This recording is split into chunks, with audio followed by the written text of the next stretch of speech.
Il y avait, dans une petite ville calme, un jeune garçon nommé Elias. Elias n'avait rien de spécial. Du moins, c'est ce qu'il pensait. Il vivait ses journées comme tout le monde. Se réveiller, regarder le monde passer, rêver un peu, puis abandonner ses rêves avant même d'avoir essayé. Il disait souvent « Ce n'est pas pour moi. Les grandes choses, c'est pour les autres. » Et pourtant, au fond de lui, il y avait une petite voix, très faible, qui murmurait « Et si tu essayais ?» Juste une fois. Mais Elias ne l'écoutait jamais. Un soir, alors que le ciel était calme, teinté d'orange et de violet, Elias décida de marcher. Sans vraiment savoir pourquoi, il marcha longtemps, jusqu'à arriver près d'un vieux banc, au bord d'un lac silencieux. Et là, il la vit. Elle était assise, regardant l'eau, comme si elle cherchait quelque chose dans le reflet du ciel. Elle s'appelait Amaya. Elle n'était pas comme les autres.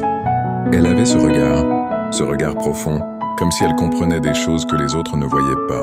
Elias s'assit à côté d'elle, sans parler. Un long silence s'installa, mais ce silence n'était pas gênant. C'était un silence qui apaise.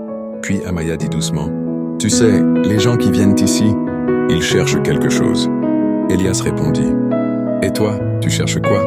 Elle sourit légèrement. « Moi, je cherche quelqu'un qui n'a pas encore abandonné. » Elias baissa les yeux. Les jours passèrent, et Elias revenait. Chaque soir, au même endroit, il parlait de rêve, de peur, de vie. Amaya lui disait souvent « Tu te caches derrière tes excuses, mais je vois en toi quelque chose de grand. » Elias riait. « Moi, grand, tu te trompes. » Mais au fond, ces mots restèrent. Ils faisaient du bruit dans son cœur. Un jour, Amaya lui posa une question simple. « Si tu n'avais pas peur, tu ferais quoi ?»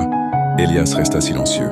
Puis il murmura « Je créerais quelque chose qui toucherait les gens, quelque chose de vrai. » Amaya le regarda intensément. « Alors pourquoi tu ne le fais pas ?» Elias répondit « Parce que j'ai peur d'échouer. » Amaya sourit, doucement. Et si échouer, c'était juste une étape, pas une fin. Ce soir-là, Elias ne dormit pas. Pour la première fois, il ne pensait pas à ses limites, mais à ses possibilités. Les semaines passèrent, et petit à petit, Elias changeait. Il écrivait, il créait, il osait.